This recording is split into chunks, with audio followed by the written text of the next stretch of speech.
আজকে আপনাদের সাথে শেয়ার করছি নুডলসের পাকোড়া। অল্প সময়ে তৈরি করা যায় এবং খেতেও খুব ক্রিস্পি হয়। এটা শুধু বাচ্চাদের না, বড়দেরও খেতে খুব ভালো লাগবে। বিকালের নাস্তা বা অতিথি আপ্যায়নে এই পাকোড়াটা ঝটপট তৈরি করতে পারেন। নুডলসের পাকোড়া তৈরির জন্য প্রথমে আমি একটা পাত্রে পানি গরম করে নিয়েছি।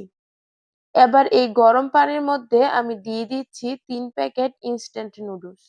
আর এখানে কিন্তু যেকোনো নুডলসই ব্যবহার করা যাবে।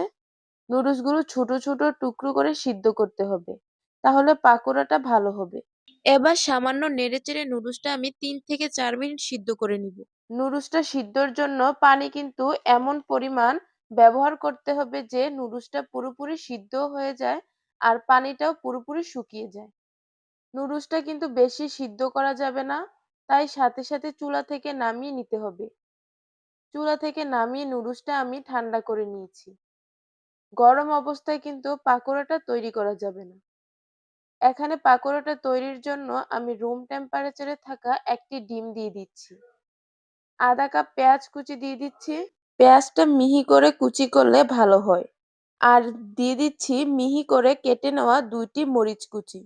এখানে দিয়ে দিচ্ছি নুডলসের সাথে থাকা মশলাগুলো। শুধুমাত্র ডিমের জন্য দিয়ে দিচ্ছি পরিমাণ মতো লবণ। হাফ চা চামচ দিয়ে দিচ্ছি হলুদের গুঁড়া ও মরিচের গুঁড়া। কাঁচামরিচ ব্যবহার করলে মরিচের গুঁড়াটা স্কিপও করতে পারেন। হাফ চা চামচ দিয়ে দিচ্ছি ভাজা জিরার গুঁড়া। আর স্বাদ মতো দিয়ে দিচ্ছি ধনিয়া পাতা কুচি। এবার একসাথে সবকিছু ভালো করে মেখে নিচ্ছি। সব মাখানোর সময় খুব ভালোভাবে চেপে চেপে বা চটকে মাখানো যাবে না। এতে করে কিন্তু পেঁয়াজ থেকে পানি বেরোতে শুরু করবে। আর পেঁয়াজ মরিচ কিন্তু আগে থেকে লবণ মাখিয়ে না নেওয়াই ভালো। এবার পাকোড়ার ভালো বাইন্ডিং তৈরি করার জন্য ৩ টেবিল চামচ কর্নফ্লাওয়ার দিয়ে দিচ্ছি। পাকোড়া ভাজার জন্য একটা প্যানে দিয়ে দিচ্ছি পরিমাণ মতো তেল। তেলটা আমি হালকা গরম করে নিয়েছি। আর চুলার আঁচটা থাকবে মিডিয়াম টু লোতে। যেহেতু নুডলসটা আগে থেকেই সিদ্ধ করা, তাই এটা ভাজতে খুব বেশি সময় লাগে না।